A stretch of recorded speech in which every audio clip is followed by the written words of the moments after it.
Hello guys, how are you? कैसे हैं आप सभी? कल जो पेपर हमने डिस्कस किया था दिसंबर 2019 का ज्योग्राफी का पेपर, 25 क्वेश्चन तक हमने डिस्कस किए थे। आज उससे आगे कंटिन्यू करेंगे। ठीक है, तो चलिए स्टार्ट करते हैं। और स्टार्ट करने से पहले आपको एक चीज़ क्लियर कर देना चाहता हूँ। कल जो मैंने क्वेश्चन करवाए थे उसमें से किसी का कमेंट आया था, नाम मुझे याद नहीं है। ठीक है, तो अगर आप देख रहे हैं तो वीडियो तो आप देख लीजिएगा। ठीक है, तो और बाकी लोगों को भी कंफ्यूजन ना हो इसलिए मैं बता रहा हूँ। देखिए 53 नंबर का जो क्वेश्चन है, जिसकी ये क्वेश्चन आईडी है 209, लास्ट में 3 डिजिट अगर आप देखिए 209। इसका जो क्वेश्चन है इसमें लिखा है ना कि अपर्दन की प्रक्रिया में विलयन के द्वारा पदार्थ का अपनयन या रिमूवल क्या कहलाता है। जब अपर्दन की प्रक्रिया होती है तो उसमें विलयन यानी सॉल्यूशन के द्वारा जो इरोजन होता है, तो उसे इनमें से क्या कहते हैं। सन्नी घर्षण, मैंने कहा था कि सन्नी घर्षण भी नहीं हो सकता। क्यों? क्योंकि आपस में टकराना पदार्थ होगा, वो सन्नी घर्षण कहलाता है, तो विलयन नहीं होगा ये। अधःकतन, वो तो वर्टिकल इरोजन होगा। अपघर्षण, आपस में टकराना, एक चट्टान का दूसरे से टकराना। ठीक है, तो इसका करेक्ट ऑप्शन यहाँ पे क्या हो जाएगा? संक्षारण हो जाएगा। मैंने थर्ड ऑप्शन बोला था कल, आपको थर्ड ऑप्शन बताया था, कोराइजन, थर्ड ऑप्शन। और एनटीए की वेबसाइट पे भी थर्ड ऑप्शन ही दिया गया है। आपने जिसने भी चेक किया है प्लीज आप एक बार दोबारा से चेक कर लें। और अगर आपको फिर भी कंफ्यूजन है तो मैं आपको जो इस बार की ये आंसर की है, ये देख सकते हैं आप, दिसंबर 2019 की आंसर की है ये। मैं लिंक नीचे डिस्क्रिप्शन में दे दूंगा। और उसके अलावा भी अगर आपको दिख पाए तो देख सकते हैं आप। ये क्वेश्चन आईडी 206 कितना है, हाँ 209। और इसका जो करेक्ट ऑप्शन है यहाँ पे आप देख रहे हैं, करेक्ट ऑप्शन कितना है? 811। 811 का मतलब है, देख रहे थर्ड ऑप्शन, ये थर्ड ऑप्शन इसका करेक्ट है। मैं ये जो है मेरे पास ये आंसर की, इसे मैं नीचे लिंक में दे दूंगा डिस्क्रिप्शन में, आप वहां से डाउनलोड करके देख सकते हैं और करेक्ट मैच कर सकते हैं। ठीक है, तो ये बिल्कुल सही है, आप क्रॉस चेक कर लिया करें। गलती तो कभी भी हो सकती है किसी से भी, अभी नहीं हुई है तो प्लीज आप चेक कर लें। ठीक है, तो चलिए आज कंटिन्यू करते हैं आगे के। हमने कर लिए थे कहाँ तक? हमने 75 यानी 25 क्वेश्चन तक हमने कर लिए थे। अब उसके बाद आगे के क्वेश्चन आज हम देखेंगे, उनको डिस्कस करेंगे। ठीक है, चलिए। 75 कहाँ है? 73, 74, 75। ठीक है, चलिए देखिए। सबसे पहला 76 नंबर का जो क्वेश्चन है यहाँ पे लिखा हुआ है, organic theory of state was postulated by, किसके द्वारा प्रोपाउंड की गई थी ऑर्गेनिक थ्योरी जो स्टेट की है। तो यहाँ पे चार नाम आपको दिए हुए हैं, बोमेन, हाउसहोफर, मैकिंडर और रेडजेल। देखिए बोमेन और मैकिंडर तो ये बिल्कुल भी, और ये रेडजेल, ये हाउसहोफर, ये तीनों तो ही जो है ऑर्गेनिक थ्योरी इससे रिलेटेड ऐसा कुछ नाम इनका है नहीं बिल्कुल भी। ठीक है ना, तो इनमें जो करेक्ट ऑप्शन है यहाँ पे वो है रेड जेल। रेड जेल जो है वो जर्मन जोग्राफर है, और इन्होंने ही ऑर्गेनिक थ्योरी ऑफ स्टेट दी थी कि जो स्टेट है वो भी एक जीव की तरह क्या होता है, अपने आप को विकास विकसित करता है। ठीक है, तो इसी को उन्होंने ऑर्गेनिक थ्योरी ऑफ स्टेट कही थी, जो कि किससे किससे ये इंस्पायर्ड थे? तो ये डार्विन से इंस्पायर्ड थे। ठीक है, तो इन्होंने रेडजेल ने ही ऑर्गेनिक थ्योरी ऑफ स्टेट दी है। ये रिपीट हुआ क्वेश्चन है, तो आप कल से मैच करते हुए चलना कितने क्वेश्चन रिपीट होते हुए चल रहे हैं। ठीक है, इसके बाद है who is the founder of humanistic school in geography, जो भूगोल में मानवतावादी विचारधारा के प्रतिपादक कौन है। तो यहाँ पे 77 क्वेश्चन है, तो इसका करेक्ट ऑप्शन अगर हम देखें तो यहाँ पे तुआन ना होकर, यूफो तुआन नहीं है, यहाँ पे क्या होंगे? किर्क हैं। विचारधारा के प्रतिपादक कौन है, तो प्रतिपादक जब पूछे तो हमेशा क्या आएंगे? किर्क आएंगे। तो इसका करेक्ट ऑप्शन है थर्ड ऑप्शन, इसका करेक्ट हो जाएगा। एक मिनट गाइस, नहीं इसका जो करेक्ट ऑप्शन है वो क्या है? किर्क है, सॉरी ये तुआन, बार बार किर्क आ रहा है मुंह में। तो तुआन है इसके करेक्ट ऑप्शन। तुआन जो थे वो चाइनीज जोग्राफर थे। ठीक है, और इन्होंने कई बुक लिखी हैं जो एग्जाम में डायरेक्ट पूछी जाती हैं, जिनमें से जो दो है इंपॉर्टेंट, एक तो है मैन एंड हिज मिरर। ठीक है, मिरर से रिलेटेड इनकी एक बुक है तुआन की, जिसमें इन्होंने लिखी है geography is mirror of man. Space and place जैसी इन्होंने बुक लिखी है जो एग्जाम में डायरेक्ट पूछी जाती हैं। इसके अलावा जो नेक्स्ट है 78 नंबर का question, who is the founder of possibilism. ठीक है, पॉसिबिलिज्म का फाउंडर किसे कहा जाता है? तो यहाँ पर जी कार्टर, फेवरे, और विलियम बुंगे और एलन चर्चिल सैंपल, ये 4 नाम दिए गए हैं। तो इसका जो करेक्ट ऑप्शन है वो लूसियन फेवरे होंगे। ठीक है, कौन है जो फाउंडर है? लूसियन फेवरे हैं, इन्होंने ही सबसे पहले पॉसिबिलिज्म का कॉन्सेप्ट दिया था। इसके बाद फिर जो एक ज्योग्राफर आए जो बहुत ज्यादा फेमस हुए, जिनका नाम है फ्रांसीसी भूगोल में, उन्हें क्या कहते हैं? उनका नाम है फ्रांसीसी ज्योग्राफर विडाल डेला ब्लास। उन्होंने फिर इसे आगे बढ़ाया। ठीक है, तो पहले किसने दिया था कॉन्सेप्ट? लूसियन फेवरे ने। इसका करेक्ट ऑप्शन हो जाएगा सेकंड। अब इसके बाद जो नेक्स्ट क्वेश्चन है वो क्या है? Next question, who use the term chorography to describe geography? Chorography का मतलब होता है क्षेत्र वर्णनी। ठीक है, क्षेत्र वर्णनी से देखो यहाँ पे क्षेत्र का वर्णन करना, किसी एक पर्टिकुलर स्पेशल ज्योग्राफी की यहाँ पे बात हो रही है, रीजनल ज्योग्राफी की बात हो रही है। तो यहाँ पर अगर हम नजर दौड़ाएं तो यहाँ पर आप देखेंगे कोरोग्राफी शब्द का जो इस्तेमाल किया था वो किया था किसने? इमैनुअल कांट ने। कांट यहाँ पे है, कांट ने इस्तेमाल किया था कोरियोग्राफी शब्द का इस्तेमाल। इसके बाद नेक्स्ट है, नेक्स्ट क्वेश्चन है, हु से geography is the science which deal the art of map making? अगर आप इस लास्ट वाले शब्द पे भी अगर नजर दौड़ाएंगे, यहाँ पर मैं आपको बताता हूँ, ये यहाँ पर, ठीक है, इस लास्ट वाले शब्द पे भी अगर आप नजर दौड़ाएंगे मैप मेकिंग, तो आपके दिमाग में एक बात आएगी, जो टॉलमी के मैप थे उनका अरब ज्योग्राफर ने क्या किया था? उनको ट्रांसफॉर्म करके अरबी भाषा में उनका रूपांतरण किया था। तो टॉलमी ही जो है मैप मेकिंग से रिलेटेड है। तो यहाँ पर जो करेक्ट ऑप्शन होंगे वो कौन होंगे? टॉलमी। ठीक है, इसके बाद है, who calculated the circumference of the earth as to 25,000 miles?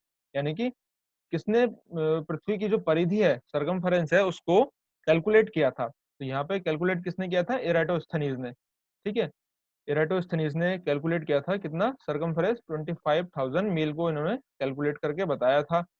इसके बाद जो इराटोस्थनीज आ जाते हैं यहाँ पर।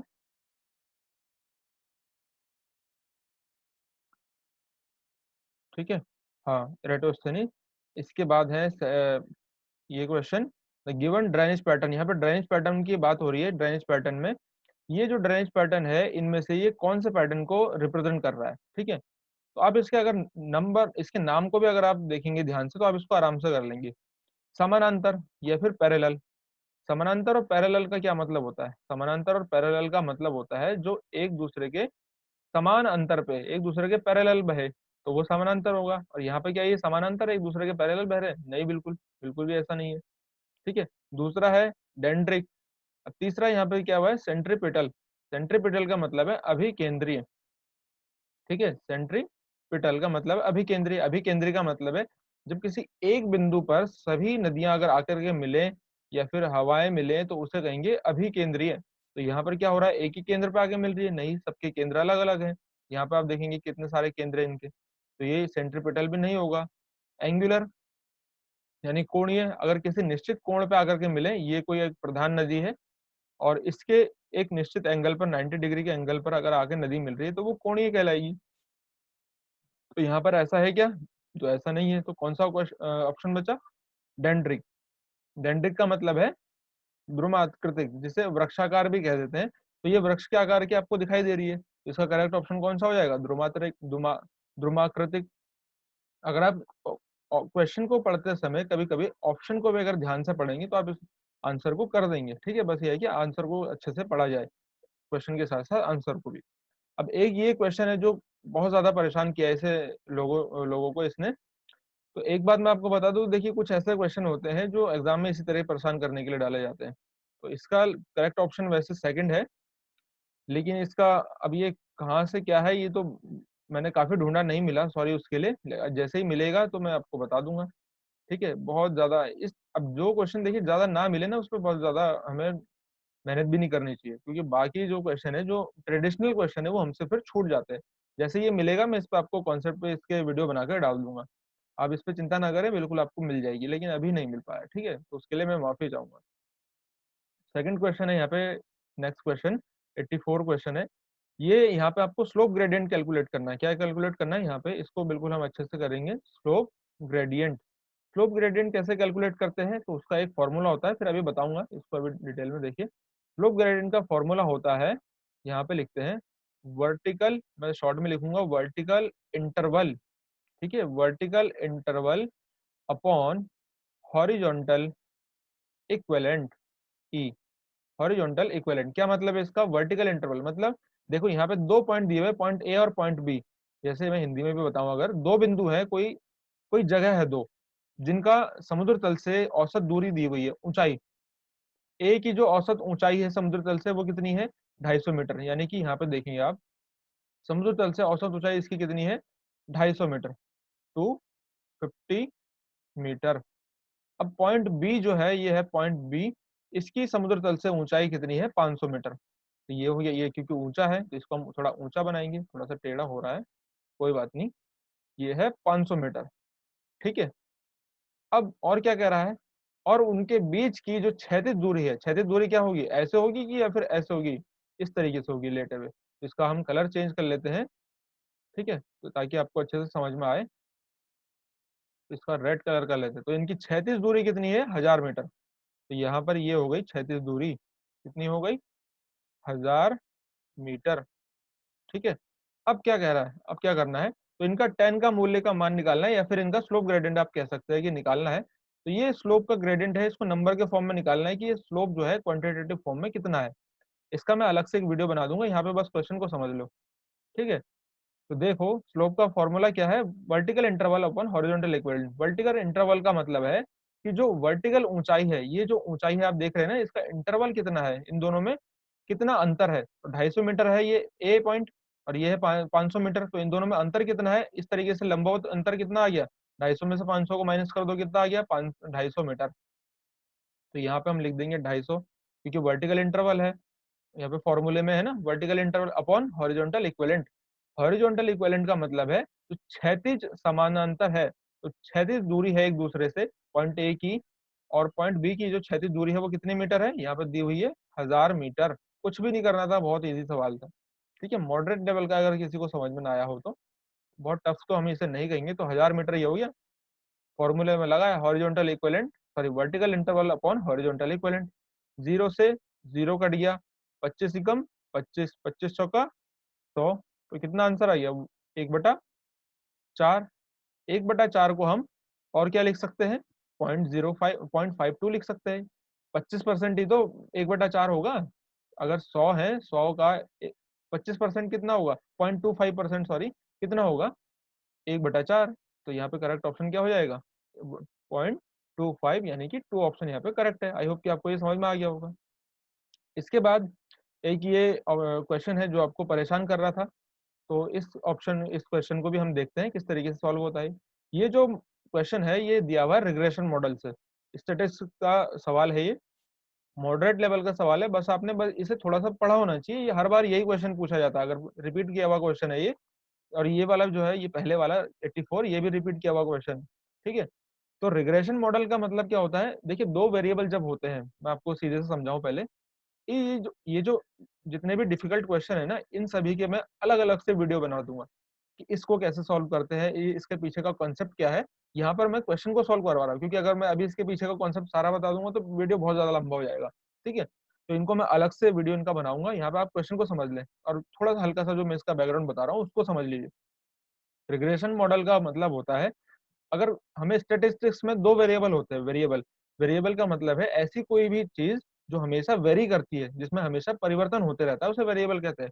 एक वेरिएबल होता है डिपेंडेंट, एक होता है इंडिपेंडेंट। अगर हमें पता लगाना है कि अगर कोई एक दवाई है, ठीक है, या फिर जैसे हम मान लें हमारी कोई मार्केटिंग है, बिजनेस है, तो बिजनेस में कौन कौन से ऐसे फैक्टर है जो हमारे बिजनेस को लॉस पहुंचा रहे हैं, ठीक है, या हानि पहुंचा रहे हैं। तो जो हानि पहुंचाने वाले जो फैक्टर हैं, ठीक है, जैसे महंगाई है हमारे प्रोडक्ट की क्वालिटी है, तो वो क्या है? इंडिपेंडेंट वेरिएबल है। और जो हानि है वो क्या है? डिपेंडेंट वेरिएबल है। क्यों? क्योंकि जो डिपेंडेंट वेरिएबल होता है वो किस पे होता है? डिपेंड इंडिपेंडेंट पे। अब अगर हम जो हानि है या फिर क्वालिटी है उसको अगर बढ़ा दें या घटा दें, तो अपने आप ही सेलिंग में, जो हमारी सेलिंग होगी उसमें अपने आप ही बदलाव आएगा।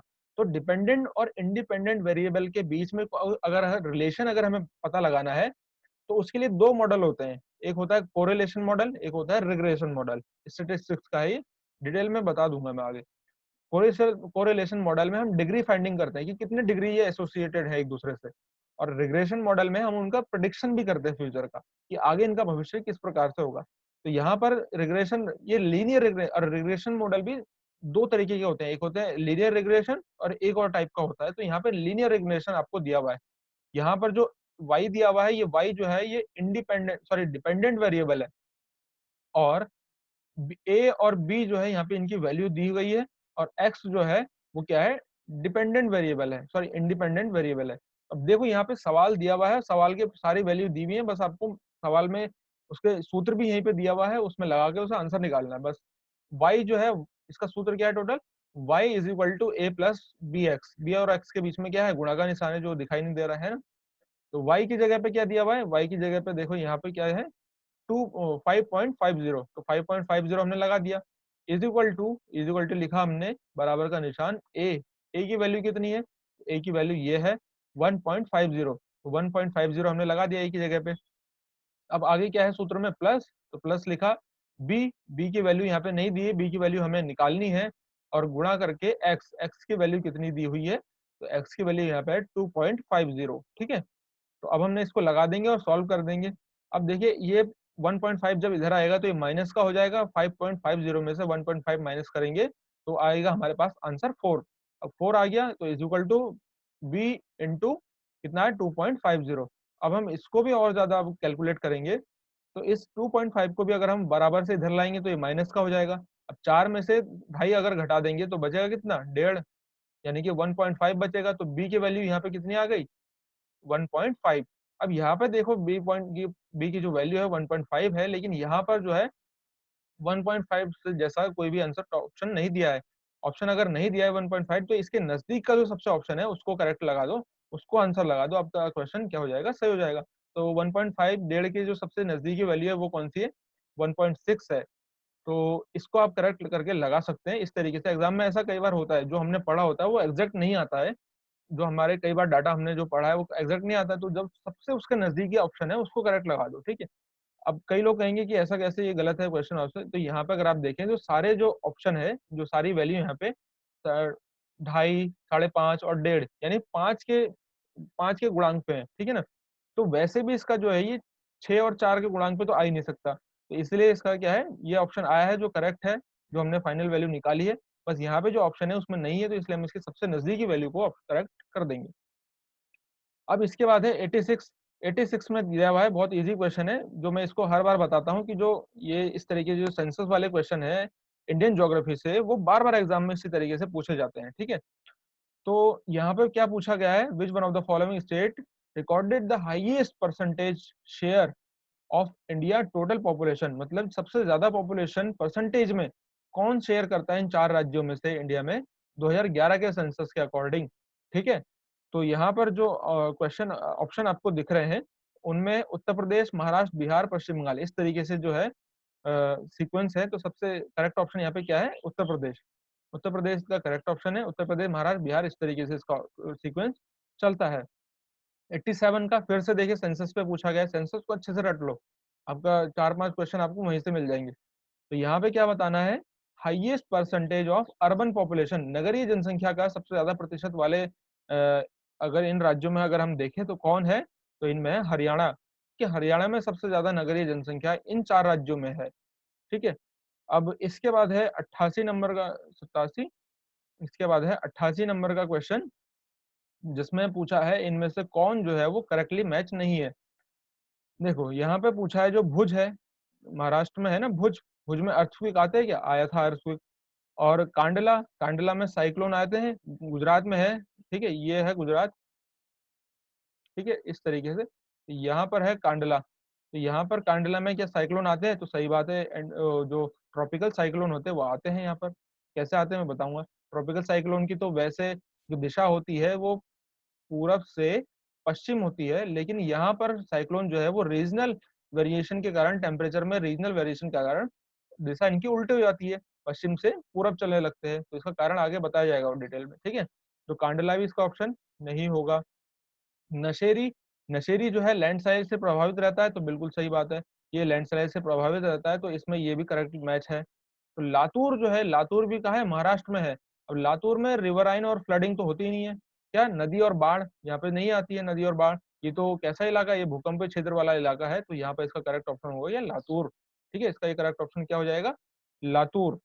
इसके बाद यहाँ पर क्या पूछ रहा है, ड्यूरिंग द विंटर सीजन, मतलब सर्दी के मौसम के दौरान भारत के उत्तर पश्चिमी भाग में, उत्तर पश्चिमी भाग, अब देखो इसके लिए ना मैप पता होना चाहिए, मैप और मानसून का जो कंसेप्ट है वो अच्छे से आपको पता होना चाहिए। इस तरीके से ये रफ सा मैंने आपके लिए मैप बना दिया है, उत्तर पश्चिम बोल रहा है, ठीक है, इसके अब दिमाग में एकदम दौड़ना चाहिए उत्तर पश्चिम क्या है, ये है उत्तर और ये है पश्चिम, ठीक है, तो उत्तर पश्चिम वाले इस इलाके में कब, सर्दी के मौसम के दौरान, सर्दी के मौसम के दौरान वर्षा किस कारण से होती है, वर्षा किस कारण से होती है, तो तड़ित झंझा थंडरस्टॉर्म से होती है, लौटते हुए मानसून से तो यहाँ पर होती है साउथ में, ठीक है, उष्णकटिबंधीय चक्रवात से बिल्कुल नहीं, यहाँ पर होती है उष्णकटिबंधीय चक्रवात से, ठीक है, इन राज्यों में, पश्चिमी विक्षोभ से, बिल्कुल सही जवाब है, यहाँ पे पश्चिमी विक्षोभ जो वेस्टर्न डिस्टर्बेंस आते हैं, जो मेडिटेरेनियन सी से उठते हैं, इनके कारण यहाँ पर वर्षा होती है, तो करेक्ट ऑप्शन क्या हो जाएगा, थर्ड।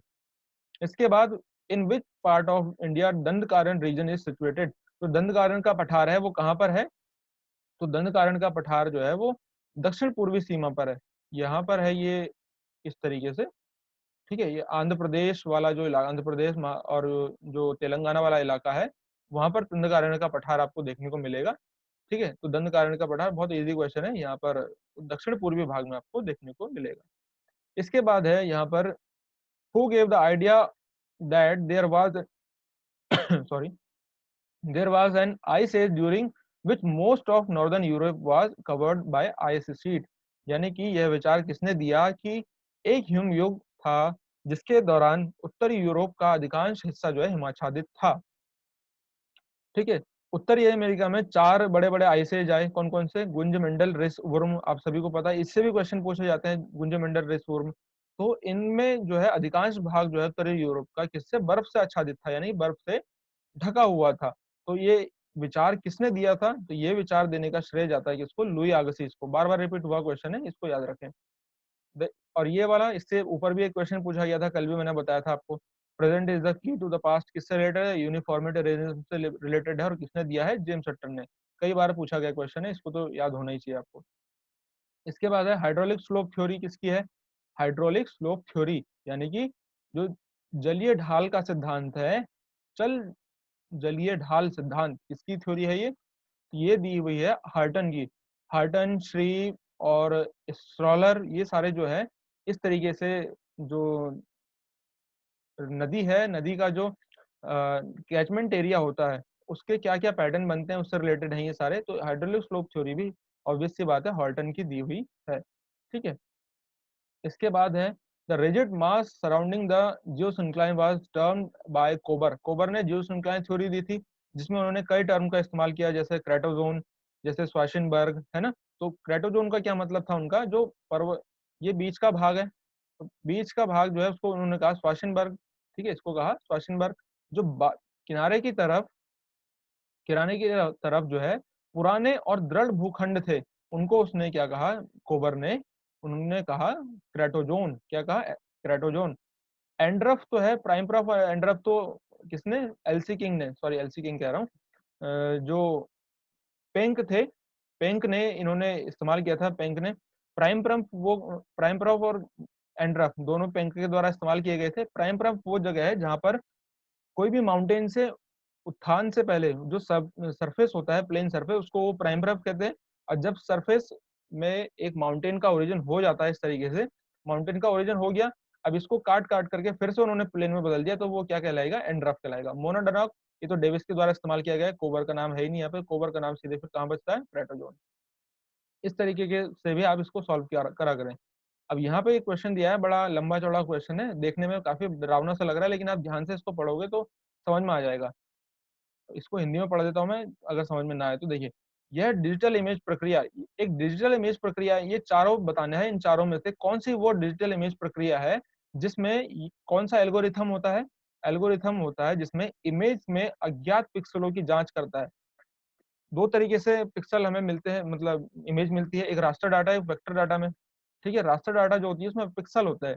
अब पिक्सल क्या है, यहाँ पे अज्ञात पिक्सलों की जो जांच करता है, कौन सा ऐसा एल्गोरिथम है इनमें से बताना है, अज्ञात पिक्सलों की जांच करता है और उन्हें किसमें, इमेज में, बिंब माने इमेज, इमेज में विद्यमान स्वाभाविक समूहों जो एक जैसे स्वभाव के हैं, समूहों अथवा क्लस्टर के आधार पर विभिन्न वर्गों में संकलित कर देता है।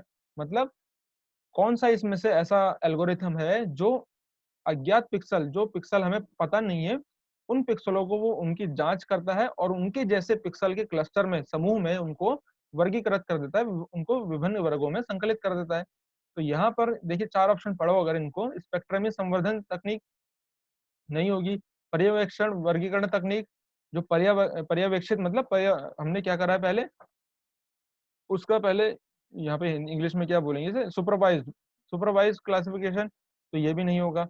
अपर्यवेक्षित वर्गीकरण, हमने अभी उसका पर्यवेक्षण नहीं किया है, ठीक है, तो ये इस प्रकार का जो वर्गीकरण है वो अपर्यवेक्षित वर्गीकरण कहलाएगा। तो बाकी जो ऑप्शन है वो वैसे ही गलत हो जाते हैं। इसके बाद है यहाँ पे 1687 में सबसे पहली बार जो टाइड से रिलेटेड एक थ्योरी दी गई थी, किस कौन सी, ज्वार भाटा की जो थ्योरी दी गई थी कि जो टाइड आते हैं वो ज्वार भाटा की ग्रेविटेशनल शक्ति के कारण आते हैं। तो इसका जो दिया था वो बहुत ही इजी क्वेश्चन है, किसने दिया था, आइजैक न्यूटन ने दिया था। और भी कई थ्योरी है जो बार बार पूछ ली जाती है, उनको भी ध्यान में रखना। 97 question, which one of the following is an essential micronutrient plant. Micronutrient पूछा गया, एनवायरमेंट ज्योग्राफी से, माइक्रोन्यूट्रिएंट तो क्या होता है माइक्रोन्यूट्रिएंट, कॉपर होगा क्या, नहीं होगा, निकल भी नहीं होगा, आयरन, आयरन तो वैसे ही हार्ड है, इससे समझ में आ रहा है कि ये माइक्रोन्यूट्रिएंट नहीं होगा, ठीक है, मैक्रो पूछा है, मैक्रोन्यूट्रिएंट नहीं होगा, तो क्या होगा, पोटेशियम, ठीक है, तो इसका करेक्ट ऑप्शन क्या होगा, पोटेशियम। यहाँ पे अब नेक्स्ट क्वेश्चन क्या दिया हुआ है,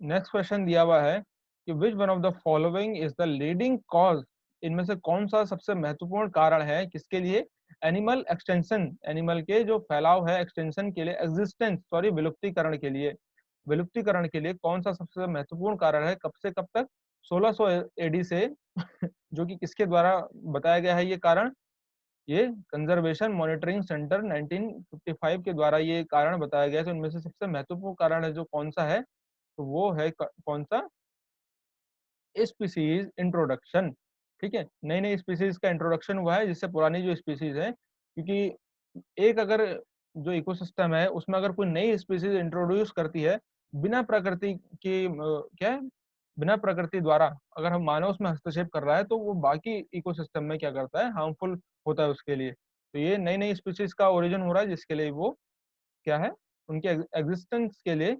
एग्जिस्टेंस के लिए क्या है, हानिकारक है।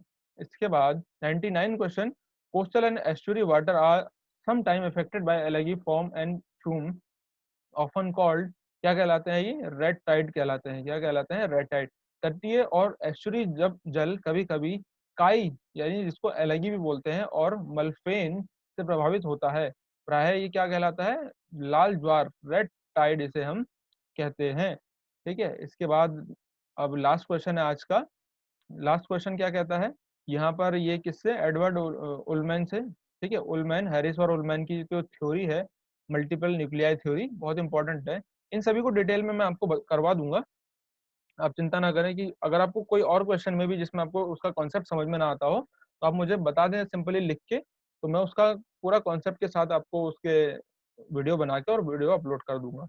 तो यहाँ पर आपको बताना है, क्या बताना है, यहाँ पे क्या बताना है कि जो सेंटर ऑफ 3 और 6, यहाँ पे ये है 3 और ये है 6, यहाँ पर एडवर्ड उलमैन के द्वारा यहाँ पर कौन सा क्या आएगा, कौन सा इनमें से ऑप्शन आएगा करेक्ट।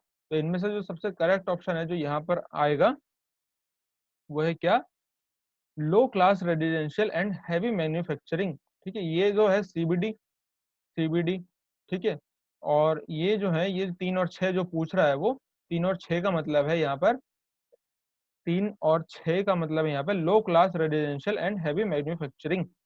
हिंदी में क्या मतलब है इसका, हिंदी में इसका मतलब है निम्न वर्गीय आवासीय और भारी विनिर्माण उद्योग, ठीक है। तो ये इसका करेक्ट ऑप्शन हो जाएगा, कौन सा, सेकंड नंबर का। तो ये थे सारे क्वेश्चन, आज के 25 क्वेश्चन, कल से और कंटिन्यू करेंगे, 2 पार्ट और आएंगे इसके 25-25 क्वेश्चन के। देखिए काफी टाइम लग जाता है इसमें, क्योंकि इसलिए मैं 25-25 क्वेश्चन लेके आ रहा हूँ। तो मिलते हैं इसी तरीके की नेक्स्ट वीडियो में।